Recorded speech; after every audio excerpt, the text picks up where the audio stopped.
সমস্যা স্যার আপনার অফিসে আমি আর চাকরি করবো না। এই গর্দবের বাচ্চা, দেখতেছস না ক্লায়েন্টের সাথে কথা বলতেছি, ডিস্টার্ব করতেছে। এই কোথায় কি বলতে হয় কিছুই জানে না দেখি। না না না সমস্যা নাই, এটা ওই যে আমার প্লাসের পেটে শব্দ হচ্ছে তো, সমস্যা না, আপনি বলেন, কাজটা হয়ে যাবে, ইনশাল্লাহ হয়ে যাবে, কোনো সমস্যা নাই, বুঝছেন? আমরা সময় মতো আপনাকে ডেলিভারি দিব, কোনো সমস্যা নাই, বুঝছেন? হয়ে গেছে কাজ, আর প্রয়োজন হলে আপনার একটু রেট কমিয়ে দিব, কি সমস্যা? কোনো সমস্যা নেই, এর আগেও তো আমি আপনার অনেক কাজ করছি, তাই না?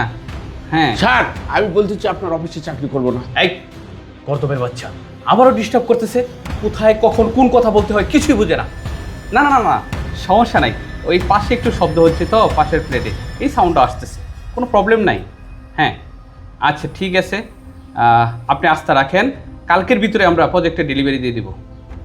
এই এতক্ষণ তুমি আমাকে শুধু ডিস্টার্ব করতেছিলা, কি হয়েছে তোমার, কি সমস্যা বলো? স্যার আমি বলতে চাই আপনার অফিসে আমি কাজ করবো না স্যার। এই আপনি চাকরি করবেন না ভালো কথা, কিন্তু চাকরি ছেড়ে যাওয়ার একটা প্রসেস তো আছে আমার কোম্পানিতে, সেভাবে আপনি চলে যান, কোনো সমস্যা নাই। কিন্তু এখানে একটা গুরুত্বপূর্ণ একটা মিটিং হচ্ছিল, আমি ক্লায়েন্টের সাথে কথা বলতেছিলাম, আপনি এসে ডিস্টার্ব করতেছিলেন। এই আপনার কোনো ধারণা আছে আমার এই ক্লায়েন্টটা যদি চলে যায় তাহলে কোম্পানির কত কোটি টাকা লস হবে? আপনার কত বড় সাহস, আপনি এরকম একটা মিটিং চলতেছিল তার ভিতরে এসে ডিস্টার্ব করতেছেন, কেন করলেন এই ধরনের ডিস্টার্ব? স্যার কেন করলাম তাহলে শুনবেন।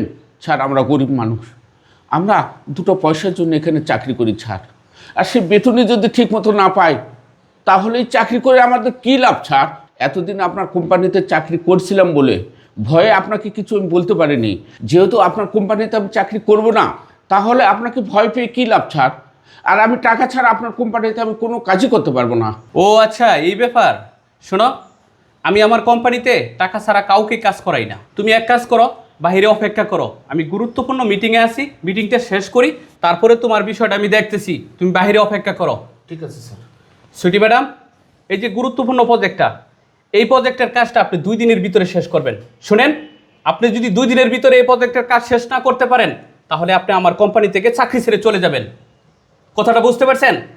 আর জরি সাহেব আপনি একটা কাজ করেন, এখানে, আরে এখানে তো 2 লক্ষ টাকা ছিল, টাকাটা গেল কোথায়?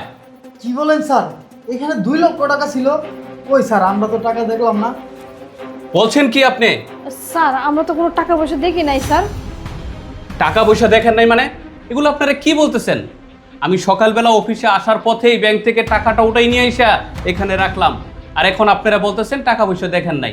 আমার টাকা এখান থেকে যাবে কোথায়? আপনারা ছাড়া তো আর এখানে কেউ নেই। স্যার বিশ্বাস করেন সত্যি বলতেছি, আমরা কোনো টাকা পয়সা নেই নাই স্যার। সুইটি ম্যাডাম তো ঠিকই বলছে স্যার, আমরা তো এখানে কোনো টাকা পয়সা দেখি নাই। কি বলেন ম্যাডাম? জি স্যার আমরা সত্যি কথাই বলছি, আমরা কোনো টাকা পয়সা দেখি নাই। স্যার আমার মনে পড়ছে, আমরা দুজন তো এই জায়গায় আছি, কিন্তু এনে তো আরেকজন ছিল সিকিউরিটি গার্ড, সিকিউরিটি গার্ড তো বাইরে গেছে, আমার মনে হয় সিকিউরিটি গার্ডই টাকাটা নিছে স্যার। হ্যাঁ ম্যাডাম আপনি ঠিকই বলছেন স্যার, আমার মনে হয় সিকিউরিটি গার্ডের টাকাটা নিছে। আপনি সিকিউরিটি গার্ডটা ডাক দেন। আচ্ছা ঠিক আছে, ওয়েট করেন, আমি বিষয়টা দেখতেছি।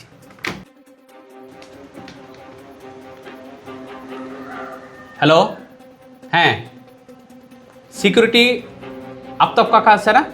ওকে আমার অফিসে পাঠাও, এখনই পাঠাও, জলদি।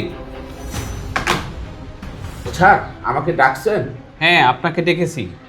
শোনেন, আপনি তো আমার কোম্পানিতে অনেক দিন যাবৎ চাকরি করেন, কিন্তু আজকে যে ঘটনাটা ঘটেছেন এর কারণটা কি?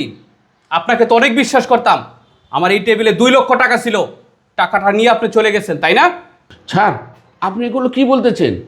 আমি কেন আপনার টাকা নিতে যাব? ও স্যার বুঝতে পারছি, আমি আপনার সঙ্গে বেদবিতা করছি, তাই আমাকে চোরের অপবাদ দিতে চাচ্ছেন স্যার? এই ছোট লোকের বাচ্চা, স্যারের সামনে দাঁড়িয়ে দাঁড়িয়ে আবার মুখে মুখে তর্ক করতেছস। এই তুই স্যারের টাকাটা কে নেবে? মাত্রই তো স্যার টাকাটা রাখলো, আমরা দুজন তো এই জায়গায় আছি, একমাত্র বাহিরে গেলে তুই গেছস, তোর টাকাটা কে নিবি রে? দাঁড়ান ম্যাডাম। স্যার দেখেন আপনার কোথাও কি যেন একটা ভুল হচ্ছে, আমি আপনার অফিসের টাকা কেন নিতে যাব? স্যার 6 মাস যাবত তো আমি তো বেতনই পাইনি, আমার বাচ্চা কাচ্চা বউ সব না খেয়ে আছে স্যার, আমি টাকা তাদেরকে দিতে পারতেছি না, আর আপনার অফিসের টাকা আমি কেন নেব স্যার? ও আচ্ছা, এখন বুঝতে পারছি ঘটনাটা কেন ঘটলো। আপনার বউ পোলাপাইন না খায় রইছে, এই জন্য স্যারের টেবিল থেকে আপনি 2 লক্ষ টাকা সরাইছেন। স্যার আপনি এই সিকিউরিটির কথা শুনবেন না, আপনি ওকে চেক করেন, তাহলে টাকাগুলো বের হয়ে যাবে। জনি সাহেব আপনি থামেন। কাকা, আপনি আমার কোম্পানিতে অনেক দিন যাবৎ চাকরি করেন, আপনাকে ব্যক্তিগতভাবে আমি অনেক পছন্দও করি। শুনেন, আপনি বলেছেন আপনার বাড়িতে অনেক সমস্যা, আর সেই জন্য হয়তো আপনার লোভও হতে পারে টাকা দেখে। আপনি 2 লক্ষ টাকা দিয়ে দেন, আমি আপনাকে কিচ্ছু করব না, কিচ্ছু বলবো না, আপনার চাকরিও যাবে না। আপনি টাকাগুলো দিয়ে দেন, এই টাকাটার আমার ইমার্জেন্সি দরকার, বুঝছেন? না ছাড়, আমি গরিব হতে পারি, তারপরও আপনার মনের মধ্যে যদি সন্দেহ হয় ছাড়, আমাকে আপনি চেক করতে পারেন ছাড়। আচ্ছা ঠিক আছে, এক কাজ করা হবে, এ তো ভালোই ভালো টাকাগুলো দিচ্ছে না। জনি সাহেব, আপনি ওনাকে চেক করেন। এই ছুটি ম্যাডাম সরেন তো। স্যার, ওর কাছে তো টাকা নাই, আমার মনে হইতেছে টাকাগুলো বাইরে রাখতে আইছে স্যার। এই, আপনি সত্যি করে বলেন বাইরে কি টাকা রেখে আসছেন কিনা? না ছাড়, আমি কোনো টাকা পয়সা বাইরে রেখে আসিনি ছাড়। ছাড়, আমাকে যখন চেক করা হয়েছে, এখানে তো আরও 2 জন আছে, আপনি তাদেরকেও চেক করেন। হ্যাঁ সিকিউরিটির বাচ্চা, এগুলো তুই কি কইতাছস? আমাদের চেক করবো মানে? আমরা কি তোর মতো লুবি যে তোর মতো টাকা সরাবো? এই জনি সাহেব, আপনি একটু থামেন। উনি তো কথা ঠিকই বলেছে। আপনি যেহেতু ওনাকে চেক করতে পেরেছেন, উনি আপনাকে চেক করলে ক্ষতি কোথায়? আপনি চেক করেন, জনি সাহেবকেও চেক করেন। আচ্ছা ঠিক আছে স্যার। না ছাড়, এনার কাছে টাকা নাই ছাড়। এনার কাছে টাকা নাই? আচ্ছা এই ব্যাগটা কার? স্যার আমার। আচ্ছা ঠিক আছে, এই ব্যাগটাও চেক করেন। সুইটি ম্যাডাম কি করছেন? ব্যাগটা দেন, ব্যাগটা চেক করবে। স্যার আমার ব্যাগে তো কিছু নেই স্যার। না থাকলে তো ভালো, আপনি ব্যাগটা দিয়ে দেন।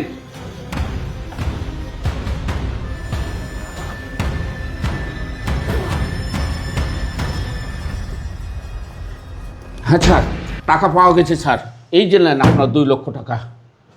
কি বলছে কি সুইটি ম্যাডাম? কি হচ্ছে এগুলা? আপনার ব্যাগের ভিতরে 2 লক্ষ টাকা, এর মানে তো আমি কিছুই বুঝতে পারছি না। স্যার বিশ্বাস করেন আমার ব্যাগে কিভাবে টাকা আসলো আমি জানি না স্যার, আমি জানি না। এই চুপ করেন আপনি।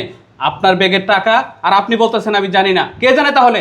ছাড়, আমি বলতেছি, এই ম্যাডাম শুধু আপনার 2 লক্ষ টাকা নেয়নি ছাড়, আমি 6 মাস যাবত কোনো বেতন পাচ্ছি না ছাড়। আপনার কোম্পানি নাকি লস যাচ্ছে, এই বলে আমাকে কোনো বেতন এই ম্যাডাম দেয় না। জানেন ছাড়, আমি কত কষ্টে আছি, আমার বেতনটা আমাকে বুঝিয়ে দেন ছাড়, আমি চলে যাব ছাড়, আমি আর এই কোম্পানিতে চাকরি করব না ছাড়। আচ্ছা ঠিক আছে, আপনি থামেন, আপনার বেতন দেওয়া হবে, আপনি কোনো চিন্তা করবেন না। সুইটি ম্যাডাম, আমি তো সমস্ত টাকা আপনাকে বুঝিয়ে দিয়েছি। যত ওয়ার্কার আছে, যত কর্মচারী আছে, সবার টাকা আমি সময় মতো দিয়ে দিচ্ছি, আর আপনি ওনার টাকা কেন দিচ্ছেন না? স্যার ও মিথ্যা কথা বলতেছে স্যার, আমি সবার টাকাই বুঝাই দিছি স্যার। চুপ করেন আপনি। আপনি আবারও মিথ্যা কথা বলতেছেন। উনি একজন সিকিউরিটি, সাধারণ মানুষ, আর একজন সাধারণ মানুষ হয়ে, সাধারণ ওয়ার্কার হয়ে আপনার সামনে, আমার সামনে মিথ্যা বলার সাহস পাবে? আপনি আমাকে বোঝাচ্ছেন আমি কি কিছুই বুঝি না? মনে করেন এত বড় একটা কোম্পানি আমি চালাতে পারি, আর এই সব বুঝি না? আচ্ছা ঠিক আছে, আপনি এখন যান, আপনার স্যালারি আপনি সময় মতো পেয়ে যাবেন, যান। আচ্ছা স্যার, আসি, সালামু আলাইকুম। আর শোনেন, আপনি যে অপরাধ করেছেন, এই অপরাধের কোনো ক্ষমা হয় না। আমি তো দেখছি আমার কোম্পানি চালাবো কিভাবে? আমার কোম্পানিতে কাল পিঠে ভরে গেছে, আমি কাকে বিশ্বাস করব? আমার তো কোম্পানি বন্ধ করে দিতে হবে, যা ব্যবহার আপনাদের দেখছি। আপনি একজন মেয়ে মানুষ বিদায় আপনাকে আমি পুলিশে দিচ্ছি না, আমার কোম্পানির রেপুটেশন নষ্ট হয়ে যাবে।